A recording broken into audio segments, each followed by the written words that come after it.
سوال یہ ہے کہ عون حسین نام رکھنا کیسا ہے؟ عون حسین، تو اس کا معنی ہوتا ہے، عون کا مطلب ہوتا ہے مدد، حسین، حسین کی مدد۔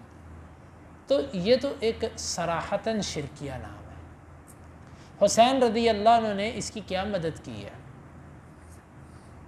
کیا اس کی پیدائش میں، اس کے وجود میں، یا کس چیز میں حسین رضی اللہ عنہ سے اس نے مدد مانگی؟ عون حسین، حسین کی مدد۔ تو یہ تو ایک صراحتاً شرکیہ نام ہے، بلکہ یہ روافظ کے ناموں میں سے ہے جو شرک کے اندر مبتلا ہیں اور اس طرح کے غلیظ یعنی کہ کفریہ کلمات بکتے رہتے ہیں، یہ ان کے ناموں میں سے۔ کسی مسلمان کو، کسی اللہ اور اس کے رسول پر یقین رکھنے والے کو ایسے شرکیہ نام زیب نہیں دیتے۔ تو لہٰذا یہ تو عون مصطفیٰ نام رکھنا بھی جائز نہیں ہے، عون محمد نام رکھنا بھی جائز نہیں ہے، محمد صلی اللہ علیہ وسلم کی مدد یہ جائز نہیں ہے۔ تو لہٰذا اللہ تعالیٰ کی طرف نسبت والے نام رکھنے چاہیے، یہ نام مناسب ہے۔ یہ نام جو ہے، اس کا جو معنی ہے حسین کی مدد، تو یہ غلط ہے۔ ہاں اگر کوئی اس معنی میں لیتا ہے کہ حسین کی مدد کرنے والا، تو بھی سوال پیدا ہوتا ہے بھئی آپ کیا مدد کر رہے ہو حسین رضی اللہ عنہ کی؟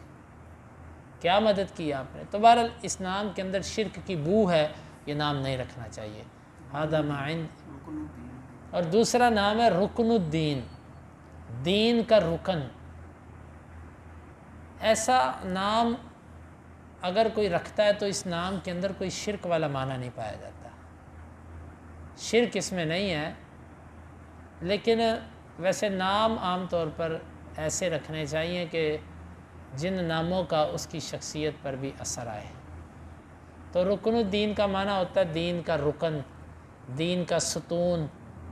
تو بہرحال ایسا نام رکھنے میں کوئی ممانعت ہمیں نہیں سمجھ آ رہی کہ ہم روک سکیں، اس کو رکھا جا سکتا ہے یہ نام، لیکن پہلے والا جو نام ہے وہ شرکیہ نام ہے۔